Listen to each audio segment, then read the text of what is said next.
আজকের ক্লাসে সবাইকে স্বাগতম। আমরা আজকের এই ক্লাসের মাধ্যমে বা এই ভিডিওটার মাধ্যমে যেসব বিষয় জানতে পারবো তার মধ্যে সবচেয়ে গুরুত্বপূর্ণ হচ্ছে কম্পিউটার বা ল্যাপটপে অনেক ফটোশপে কাজ করতে পারবো। আমরা মোবাইলে যে ফটোশপে কাজ করতে পারবো এই জিনিসটা আমরা আজকে এই ভিডিওর মাধ্যমে দেখবো এবং সেই সাথে দেখবো কিভাবে একটা নতুন ফাইল খুলতে হয় এবং সেভ করতে হয়। লাগবো ফটোশপ ওপেন করি।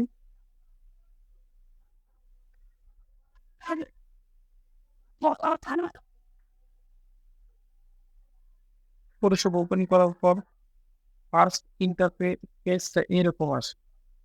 তো সেক্ষেত্রে আমরা যখন একটা নিউ ফাইল দিয়ে শুরু করবো তখন আমরা ক্রিয়েট নিতে যাবো। ক্রিয়েট যখন দেবো তখন এরকম কিছু প্রিসেট আইটেম থাকে যেগুলোতে আগে নির্দিষ্ট করে দেওয়া থাকে বিভিন্ন ফাইল যেমন কাস্টম ফাইল, পোর্ট্রেট ফাইল ওগুলো দেওয়া থাকে। আমরা সেভে এখনো ছবি নেই কারণ আমরা এখন পর্যন্ত সেভ করে নেই। ফটো আছে, ফটোর বিভিন্ন সাইজ দেওয়া আছে যেমন ল্যান্ডস্কেপ বা এইভাবে যেটা দিই। প্রিন্টের ক্ষেত্রে যখন যাই যদি আমাদের কেউ যদি বলে যে আমাদের A4 সাইজের একটা ব্যানার বা কিছু একটা বানিয়ে দিতে, সেক্ষেত্রে আমরা A4 এর সাইজ নিয়ে সমস্যা পড়ে যাবে। ওই জন্য এখানে আমরা কিছুটা আগে থেকে দেওয়া এই সাইজ গুলা নিয়ে আমরা করতে পারি, যেটাতে আমাদের কাজটা সহজ হয়ে যাবে। এখানে আর্ট এন্ড ইলাস্ট্রেশন আছে, সেক্ষেত্রে আছে ওয়ার্ড, মোবাইলেরও বিভিন্ন সাইজ দেওয়া আছে, রাইট। তো সেক্ষেত্রে আমরা যদি মোবাইলের ক্ষেত্রে যাই, মোবাইলের ক্ষেত্রে গেলে আমাদের ফটোশপের কাজটা করার জন্য প্রথমে যেতে হবে আমরা ফার্স্ট যদি ইউআরএল বক্সে ফার্স্ট দিব photoshare.com।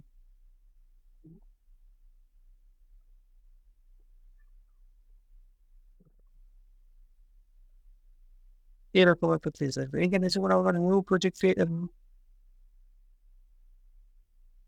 ফটোশপে আমরা যদি আমরা প্রথমে দেখে যাই তাহলে কি আসে, ক্রিয়েট নিউ আসে।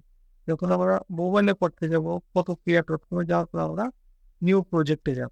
নিউ প্রজেক্টে যাওয়ার পরে এই যে ফটো আসলো, মোবাইল, এই যে এই সাইজ গুলা দেয়া আছে। এরপর আমরা যে বিভিন্ন সাইজ দেওয়া আছে এর মধ্যে আমরা যদি মোবাইলের ক্ষেত্রে যদি আমরা যাই, মোবাইলের বিভিন্ন সাইজ দেওয়া আছে, আইফোন এরিয়া দেওয়া আছে। এখন আমরা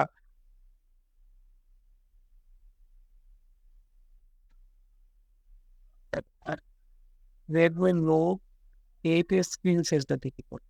এই অনুযায়ী যদি আমরা একটা ছবি বা মোবাইলের একটা ছবি বানাতে চাই 1080x23 চলবে, তাহলে আমরা এখানে যে ওয়েডথের ক্ষেত্রে 1080 দিলাম, 1080। হাইট মানে হচ্ছে উচ্চতা, উচ্চতার ক্ষেত্রে কত, 2340। তো দেওয়ার ক্ষেত্রে এখানে যে পিকচার্স দেখতে পাচ্ছি এখানে অনেক ক্ষেত্রে দেখা যায় সেন্টিমিটার দেওয়া থাকতে পারে, অন্য যে কোনো একটা কিছু দেওয়া যেতে পয়েন্ট দেওয়া থাকতে পারে। তো সেক্ষেত্রে আমরা পিক্সেলস এর ক্ষেত্রে সরি এখানে সবসময় আমরা পিক্সেলস ব্যবহার করি। আর রেজুলেশন ক্ষেত্রে আমরা 300 দিই। রেজুলেশন হচ্ছে কতগুলা পিক্সেলস ব্যবহার করা হচ্ছে সেটা হচ্ছে রেজুলেশন। সেক্ষেত্রে আমরা এখানে 100 দেবো। 100 দিলে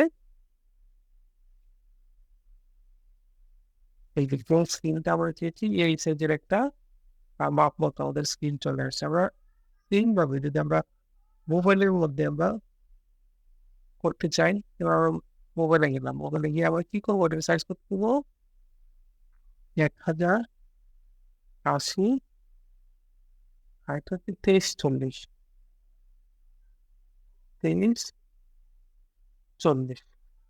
পিক্সেলস। পিক্সেলস দেওয়া আছে।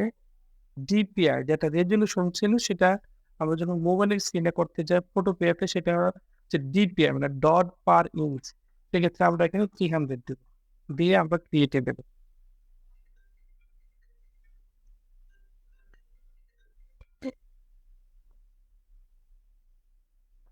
ক্রিয়েটে দিলে এই যে আমাদের এরকম একটা ইন্টারফেস চলে আসছে।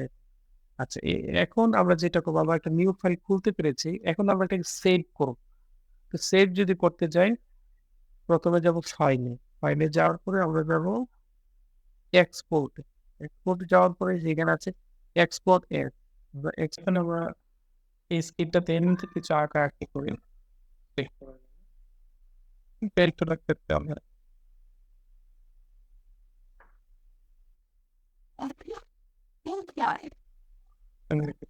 এখন আমরা এটাকে আমরা সেভ করবো কি আকারে সেভ করবো একটা ইমেজ আকারে সেভ করতে গেলে আমি ফাইল থেকে যাব এক্সপোর্ট তারপরে যাব এক্সপোর্ট এজ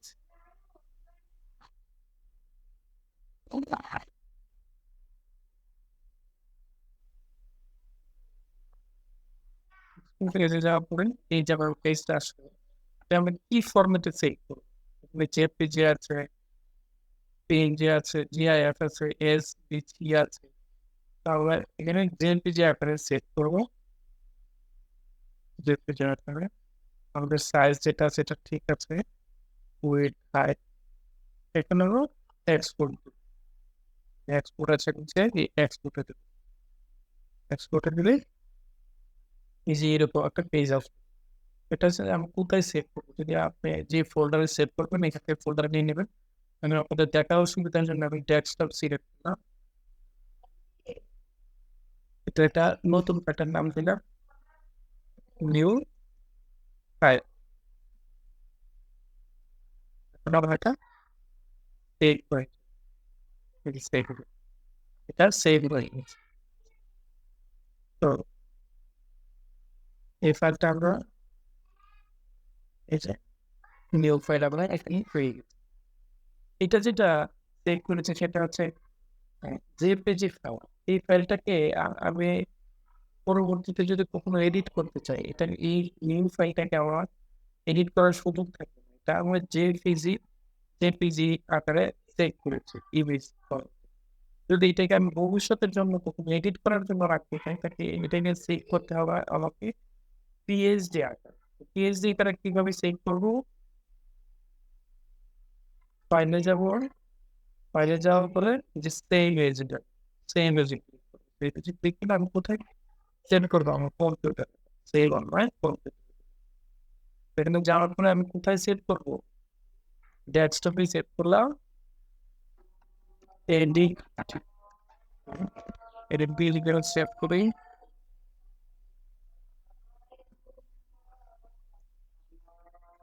আমি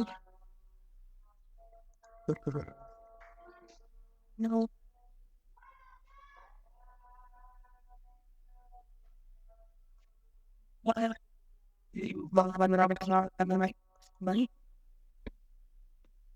এবার আমি ডেস্কটপে যাই এই যে আমি পিএইচডি আকারে আমার ছবিটা পেয়ে গেছি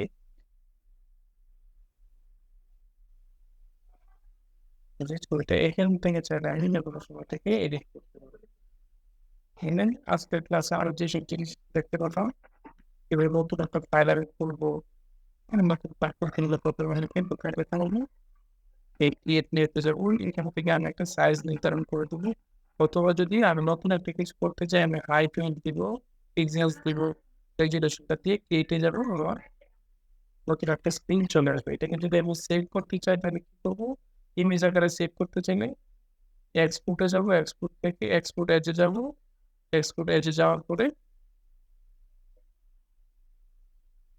ফরম্যাট দিয়ে আর ক্রিয়েটে দিব তারপরে এটা আমার সেভ হয়ে যাবে আর কি পিএইচডি আকারে সেভ করতে চাই তাহলে প্রথম ফাইলে যাব এক্সপোর্ট এজে যাব এখান থেকে আমি কোথায় সেভ করবো কোথায় সেভ করবো এবং কোন জায়গায় আমি কম্পিউটার কোথায় রাখবো ডেস্কটপে রাখতে ডেস্কটপে যদি লোকাল টেক্সট বাই সিতে রাখতে চাই এটা আমি দিব সেই ক্ষেত্রে আমি এটা নাম দেবো দিয়ে সেভ দিলে এটা আমার সেভ হয়ে যাবে তো আরো সুন্দর ভিডিও পেতে কোয়ালিটিফুল ভিডিও পেতে সাবস্ক্রাইব করে আমাদের সাথে থাকুন পরবর্তী ভিডিও লিঙ্ক কমেন্টস বক্সে দেওয়া ডেসক্রিপশন বক্সে আপনারা পরবর্তী ভিডিও লিঙ্ক পেয়ে যাবেন